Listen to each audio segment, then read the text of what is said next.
Hello everyone. So today we are going to start chapter number 9, application of trigonometry, class 10th.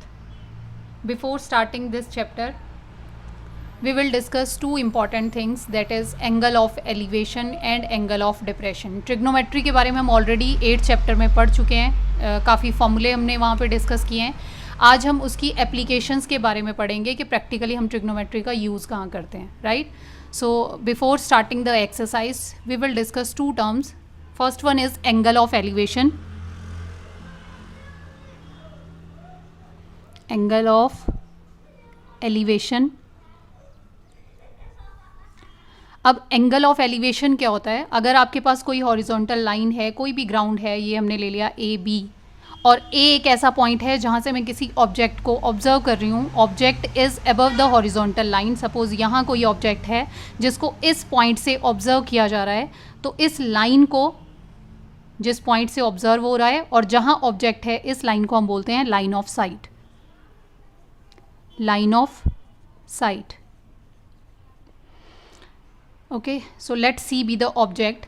तो angle आपका जो भी बनेगा हमेशा हॉरिजॉन्टल लाइन और लाइन ऑफ साइट के बीच में एंगल बनेगा, ये एंगल, राइट. जब भी कोई ऑब्जेक्ट हॉरिजॉन्टल लाइन से अबव होगा तो जो एंगल बनता है उसको हम बोलते हैं angle of elevation. Angle of elevation. Horizontal line से अबव कभी भी जब भी ऑब्जेक्ट हमारे पास होगा तो एंगल ऑफ एलिवेशन बनेगा, राइट. और एंगल हमेशा किसके बीच में बनेगा? हॉरिजॉन्टल लाइन और लाइन ऑफ साइट के बीच में. नेक्स्ट थिंग है angle of depression. Angle of depression. So angle of depression क्या है? अब सपोज कोई भी ऑब्जेक्ट है जिसको हम ऑब्जर्व कर रहे हैं इस पॉइंट से, और ऑब्जेक्ट यहाँ पे यहाँ है, ठीक है. अब ऑब्जेक्ट को ऑब्जर्व कर रहे हैं इस पॉइंट से, तो अगेन ये हमारी होगी line of sight. Line of site. और एंगल आपको बताया हमेशा हॉरिजॉन्टल लाइन और लाइन ऑफ साइट के बीच में बनता है. तो सबसे पहले यहाँ हॉरिजॉन्टल लाइन हम मेड करेंगे. ये हॉरिजॉन्टल लाइन है तो एंगल इसके बीच में, यानी ये एंगल आएगा. और जब भी हॉरिजॉन्टल लाइन के बिलो कोई ऑब्जेक्ट है जिसको ऑब्जर्व किया जा रहा है, तो जो एंगल बनता है उसको हम बोलते हैं angle of depression. Angle of depression. Angle of elevation कब है? जब हॉरिजॉन्टल लाइन से अबव कोई ऑब्जेक्ट है जिसको ऑब्जर्व किया जा रहा है, तो एंगल ऑफ एलिवेशन बनेगा. अगर हॉरिजॉन्टल लाइन से बिलो कोई ऑब्जेक्ट है जिसको ऑब्जर्व कर रहे हैं तो एंगल ऑफ डिप्रेशन बनेगा. फॉर एग्जाम्पल, अगर सपोज हम ग्राउंड पे खड़े हैं और यहाँ कोई एरोप्लेन है जिसको हम ऑब्जर्व कर रहे हैं इस पॉइंट से, तो आपका एंगल कौन सा बनेगा? Angle of elevation. सपोज आप टेरेस पे खड़े हो और यहाँ ग्राउंड है, आप ग्राउंड पे कोई भी चीज़ यहाँ ऑब्जर्व कर रहे हो इस पॉइंट से, तो एंगल कौन सा बनेगा? ये एंगल नहीं बनाना है, इसको एंगल नहीं कंसीडर करना है, क्योंकि आपको स्टार्टिंग में बताया है कि एंगल हमेशा लाइन ऑफ साइट और हॉरिजॉन्टल लाइन के बीच में बनेगा. तो यहाँ पे हम हॉरिजॉन्टल लाइन बनाएंगे और ये जो एंगल होगा ये होगा angle of depression. Ground level से टॉप पे ऑब्जर्व कर रहे थे तो एंगल ऑफ एलिवेशन. टॉप से ग्राउंड की तरफ अगर हम ऑब्जर्व कर रहे हैं तो जो एंगल बन रहा है वो एंगल ऑफ डिप्रेशन है, ठीक है. ये दो चीज़ें हैं, एंगल ऑफ एलिवेशन और डिप्रेशन. क्वेश्चन में इसी फॉर्म में लिखा होगा, हमें खुद ऑब्जर्व करना है कि हमें कौन सा एंगल बनाना है, किस पॉइंट से एंगल बनेगा. नेक्स्ट थिंग है ट्रिग्नोमेट्रिक रेशोज, जो ऑलरेडी हम लोग 8th चैप्टर में पढ़ चुके हैं, बट थोड़ा सा उसको रिवाइज कर लेते हैं क्योंकि पूरा चैप्टर उसी पे बेस्ड है. सो हमने 6 ट्रिग्नोमेट्रिक रेशोज पढ़ी थी, ठीक है. Sine theta, cos theta, tan theta, और फिर इनके रेसिप्रोकल से साइन का कोसिकेंट थीटा, कॉस का सीकेंट थीटा और टेन का था कॉट थीटा. ये 6 ट्रिग्नोमेट्रिक रेशोज हमने पढ़ी थी और इनके कुछ फॉर्मूले पढ़े थे जिनको याद रखने का एक मेथड हमने किया था, दैट इज़ पंडित, बद्री, प्रसाद, हर हर बोले, सोना चांदी तोले. सो ये सिर्फ एक याद रखने का मेथड था इन 6 ट्रिग्नोमेट्रिक रेशोज़ को, कि अगर हमें साइन में वैल्यूज़ कैलकुलेट करनी है, साइन को चेक करना है, तो वो P/H से हम उसकी वैल्यू फाइंड कर सकते हैं. कॉस की वैल्यू चेक करनी है, that is B/H, and ten की वैल्यू चेक करनी है तो P/B. ये राइट एंगल ट्राइंगल है. इस एंगल की अगर हम बात कर रहे हैं तो ये परपेंडिकुलर है, ये हाइपोटेन्यूस है और ये बेस है. तो अगर हम साइन थीटा कैलकुलेट करना चाह रहे हैं, ये एंगल थीटा है, तो कैसे कैलकुलेट करेंगे? P/H से. Right, P upon H। Cos की वैल्यू फाइंड करनी है तो B अपॉन H, और टेन की वैल्यू फाइंड करनी है तो P upon B। Same sine हमने किया था, तो साइन का रेसिप्रोकल यानी साइन थीटा की वैल्यू किसके इक्वल होती है, 1 अपॉन कोसेकेंट थीटा। ये आपस में इन 6 ट्रिग्नोमेट्रिक रेशियोज के बीच में रिलेशन है। साइन और कोसेकेंट एक दूसरे के रेसिप्रोकल्स होते हैं। सेम कॉस थीटा की वैल्यू अगर हम चेक करें तो वो होती है 1 upon secant theta. And next one is tan theta, अगर हमें चेक करना है तो टेन थीटा होता है 1 upon cot theta.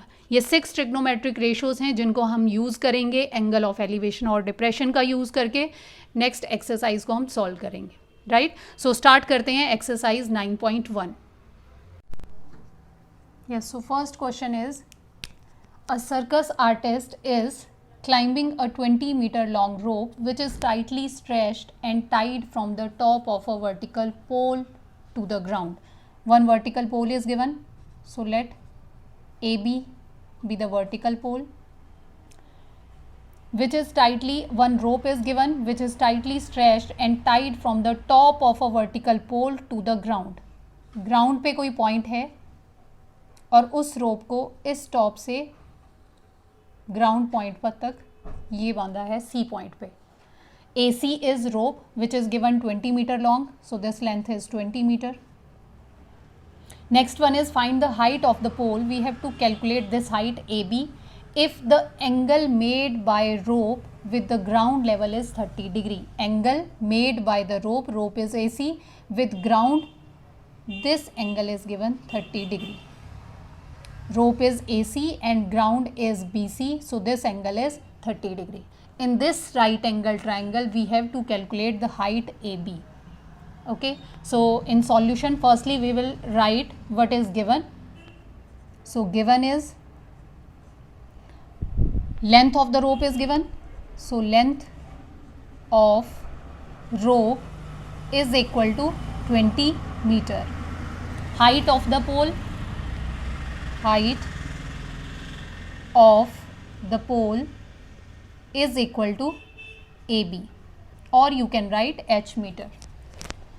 Next one is angle is also given. So in triangle कौन सा, ABC, one angle is given, angle ACB is equal to 30 degree. सो इस ट्राइंगल के अंदर हमें एक साइड गिवन है, एक एंगल गिवन है और एक साइड हमें कैलकुलेट करनी है। तो हम क्या करेंगे, ट्रिग्नोमेट्रिक रेशियोज का यूज़ करेंगे। सो ट्रिग्नोमेट्रिक रेशियोज एक बार लिख लेते हैं, हमने याद की थी पंडित, बद्री, प्रसाद, हर बोले, एंड सोना, चांदी, तोले। सो यहाँ से हम चेक करेंगे कि हम कौन सी ट्रिग्नोमेट्रिक रेशो का यूज़ करने वाले हैं। आपको ध्यान क्या रखना है, किसी भी ट्राइंगल के अंदर हमें वो साइड इन्वॉल्व करनी है जो गिवन है और उस साइड को भी इन्वॉल्व करना है जो हमें फाइंड करनी है। तो इस राइट एंगल ट्राइंगल के अंदर because this angle is given, this side is perpendicular and this side is H. So we will use that trigonometric ratios in which P and H is involved. अब इन ratios के अंदर ये जो हमने formula लिखा है इसमें चेक करो कौन सी trigonometric ratio है जिसमें P और H इन्वॉल्व है। ये देखो P upon H is in sine. यहाँ से हम चेक करेंगे, हमें पता चल गया कि हमें साइन का यूज़ करना है।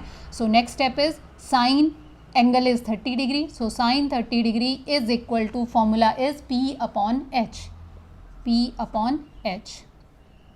अब वैल्यूज़ पुट कर दो। साइन 30 डिग्री की वैल्यू 8 चैप्टर में हमने लर्न की थी 1/2 के इक्वल है। 1/2 is equal to P is AB means height of the pole upon H hypotenuse is length of the rod that is 20 meter. Now cross multiply these things, we will get AB is equal to 20/2, 2 into AB आएगा जिसको हम यहाँ divide में लेके आएंगे तो ये value आ गई आपके पास 10. सो AB की वैल्यू हमने कैलकुलेट कर ली 10, बट क्वेश्चन में हमें ये नहीं बोला था कि AB की लेंथ या हाइट कैलकुलेट करो। हमें क्वेश्चन में जिस फॉर्म में गिवन है हम उसी फॉर्म में फाइंड करेंगे। Find the height of the pole लिखा है तो लास्ट में आंसर भी हम उसी फॉर्म में लिखेंगे। Therefore, height of the pole is equal to 10 unit is meter. So ये हमारा आंसर आ गया। हमने क्या फाइंड किया है, राइट एंगल ट्राइंगल के अंदर एक साइड और एक एंगल गिवन था और उससे हमने एक साइड फाइंड किया है। सिमिलर वे में अगर हमें बीसी भी कैलकुलेट करने के लिए बोला होता तो हम यहाँ से सिर्फ ट्रिग्नोमेट्रिक रेशो चेक करते कि कौन सा ट्रिग्नोमेट्रिक रेशो है जिसमें बी और एच इन्वॉल्व है, फिर हम उसको सिलेक्ट करते और उसके अकॉर्डिंग इस बेस को भी हम फाइंड कर सकते थे। सो किसी भी ट्राइंगल के अंदर अगर हमें एक साइड और एक एंगल गिवन है तो ट्रिग्नोमेट्रिक रेशोज़ का यूज़ करके हम बाकी की साइड को फाइंड कर सकते हैं। हमें ए बी फाइंड करना था, सो ए बी की वैल्यू हमने कैलकुलेट कर ली 10 metre. Okay, yes, second question is a tree breaks due to storm and the broken part bends so that the top of the tree touches the ground, making an angle 30 degree with it. One tree is given. Suppose ये हमने tree ले लिया A, B. A tree breaks due to storm and broken part bends so that the top of the tree touches the ground, making an angle 30 degree with it. अब क्या है कि ए B tree है और किसी एक पॉइंट से ये ट्री ब्रेक होके यहाँ ग्राउंड पे गिर गया है और ग्राउंड पे जिस पॉइंट पे ये टच हो रहा है वो ग्राउंड के साथ एंगल जो बन रहा है वो है angle 30 degree. Suppose A B tree था, सी हमने वो पॉइंट ले लिया जहाँ से ट्री ब्रेक हो गया है, ये जो बी सी पार्ट है ट्री का ये बेंड होके यहाँ ग्राउंड पे डी पॉइंट पे टच हो गया, right. Angle is given with making an angle 30 degree with it. Ground के साथ ये ट्री कितना एंगल बना रहा है, 30 डिग्री का। The distance between the foot of the tree to the point where the top touches the ground means D point is 8 metre. ये distance foot of the tree का और जिस पॉइंट पे टॉप टच हुआ है उसके बीच का डिस्टेंस हमें गिवन है 8 metre. Find the height of the tree. ध्यान से देखो, आपको हाइट फाइंड करनी है ए बी, बिकॉज ट्री की जो टोटल हाइट थी वो थी A B, right. C point से वो ब्रेक हुआ है तो यहाँ पे एक चीज़ ऑब्जर्व करो, ये जो बी सी पार्ट है यही ट्री तो यहाँ पे ये सी डी के इक्वल है। जो पार्ट ट्री का यहाँ था वही पार्ट यहाँ पे स्टॉर्म की वजह से जो गिरा है वही पार्ट बिल्कुल उसके इक्वल है, means B C length is equal to C D है। हमें total length A B calculate करनी है। So solution is let the height of the tree is let the height of the tree is equal to AB और AB का मतलब क्या है, AC plus BC। अब AC लेंथ अगर हम कैलकुलेट करें वो तो ट्राइंगल के अंदर हम फाइंड कर सकते हैं। अभी फर्स्ट क्वेश्चन में हमने किया है एक एंगल गिवन हो, ट्राइंगल में एक साइड गिवन हो तो हम कोई भी साइड फाइंड कर सकते हैं। सो AC तो हम कैलकुलेट कर लेंगे। व्हाट अबाउट BC, क्योंकि BC हमारे पास राइट एंगल ट्राइंगल के अंदर नहीं आ रहा है, बट हमें पता है ये जो BC पार्ट है ट्री का यही CD के इक्वल है। So I can write AC plus CD because BC is equal to CD। ये ट्री का जो ये पार्ट है यही पार्ट एक्चुअल में यहाँ CD पार्ट है, इसलिए BC is equal to CD, right. तो हमें फाइंड बेसिकली क्या करना है, अगर हमें हाइट ऑफ ट्री फाइंड करनी है तो हम सिंपली AC कैलकुलेट करेंगे, हम CD कैलकुलेट करेंगे और दोनों को प्लस जब कर देंगे तो हमें टोटल लेंथ जो है AB की वैल्यू मिल जाएगी। यहाँ से हमें ये पता चल गया कि हमें कैलकुलेट क्या क्या करना है, एक तो AC की वैल्यू और एक CD की वैल्यू। अब जो फर्स्ट क्वेश्चन में किया था वही लॉजिक हम यूज़ करने वाले हैं। ट्राइंगल लेंगे, राइट एंगल ट्राइंगल CAD, एक एंगल गिवन है, एक साइड गिवन है। पहले हम AC को कैलकुलेट करेंगे कोई ट्रिग्नोमेट्री का रेशो का यूज़ करके, फिर CD को कैलकुलेट करेंगे, दोनों लेंथ को प्लस करेंगे तो वो AB की वैल्यू आ जाएगी, राइट। सो सबसे पहले ट्राइंगल लेते हैं। In triangle CAD angle CDA is equal to 30 degree and AD is also given which is equal to 8 meter. AD is equal to 8 meter. So again start करते हैं कि कौन सा ट्रिग्नोमेट्रिक रेशो लें। पंडित, बद्री, प्रसाद, हर बोले, सोना, चांदी, तोले। अब हम क्या करेंगे, डिसाइड करते हैं सबसे पहले तो हमें कौन सी वैल्यू गिवन है और हमें क्या फाइंड करना है। AC यानी परपेंडिकुलर, बिकॉज इस एंगल की बात हो रही है तो ये परपेंडिकुलर है और ये बेस है। हम चेक करते हैं कौन सा ट्रिग्नोमेट्रिक रेशो है जिसमें P और B इन्वॉल्व होता है। P हमें कैलकुलेट करना है और B गिवन है, ये देखो P और b, p अपॉन b किस फॉर्मूले में यूज़ हो रहा है? tan के फॉर्मूले में। मीन्स हम कौन सा ट्रिग्नोमेट्रिक रेशियो यूज़ करेंगे? tan। सो यहाँ पे वैल्यू आ गई tan, angle is 30 degree, so tan 30 degree is equal to p upon b, p upon b, right. So tan 30 degree की वैल्यू ये भी हमने 8th चैप्टर में लर्न की है, 1 upon √3 is equal to p is AC upon base is 8. So if we cross multiply the things or we will calculate AC from here, AC is equal to 8 upon under √3, equation number 1. AC की value जो हमें calculate करनी थी वो हमने calculate कर ली, that is 8 upon √3. अब next काम हमारा क्या होगा? नेक्स्ट है CD फाइंड करना. सेम ट्राइंगल है, one side is given, one angle is given, so we will calculate now CD in same triangle. Now अब चेक करते हैं कौन सा ट्रिग्नोमेट्रिक रेशियो यूज़ करें. देखो b गिवन है और हमें h फाइंड करना है. कौन सा ट्रिग्नोमेट्रिक रेशियो ऐसा है जिसमें b और h इन्वॉल्व है? यहाँ चेक करते हैं ट्रिग्नोमेट्रिक रेशियोज में b और h. ये देखो किस ट्रिग्नोमेट्रिक रेशियो में आ रहा है? कॉस में. सो हम यूज़ करेंगे कॉस का फॉर्मूला. तो यहाँ आ जाएगा cos 30 degree because angle again 30 degree is equal to b upon h. cos 30 degree की वैल्यू कितनी होती है? ये भी हमने लर्न की है, √3 upon 2 is equal to b upon h. Base check करो कितना है, राइट एंगल ट्राइंगल में 8 मीटर. h मीन्स हाइपोटेनियस जो हमें फाइंड करना है, मीन्स CD. अब क्रॉस मल्टीप्लाई करके CD की वैल्यू हम यहाँ से कैलकुलेट करेंगे. तो देखो CD की वैल्यू क्या आ जाएगी? CD is equal to 16 upon √3. CD को इस साइड ले गए, 2 × 8 16 हो गया और √3 यहाँ डिवाइड में 16 अपॉन √3, इक्वेशन नंबर 2. नाउ हमें कैलकुलेट करनी थी टोटल हाइट उस ट्री की, दैट मीन्स AB की वैल्यू. AC हमने कैलकुलेट कर लिया इक्वेशन नंबर 1 में, CD हमने कैलकुलेट कर लिया इक्वेशन नंबर 2 में. दोनों वैल्यूज़ को अगर हम प्लस कर दें तो हमारे पास क्या आ जाएगी? Total height of the tree. Now AB is equal to AC plus CD. कर दो वैल्यूज पुट. AC की वैल्यू है हमारे पास 8 upon √3 plus CD is 16 upon √3. दोनों टर्म्स को प्लस करेंगे एलसीएम लेके, √3 is LCM. 8 plus 16 which is equal to 24 upon √3. But divide में हमें पता है जब भी रूट में वैल्यूज़ होती हैं तो हम क्या करते हैं उसको रैशनलाइज. तो ये वैल्यू आ गई AB is equal to 24 upon √3 into √3 divided by √3. Solve करोगे तो ये वैल्यू आ गई 24 √3 upon under √3 into under √3 is 3. Cancel करेंगे तो ये वैल्यू आ गई 8 अंडर √3.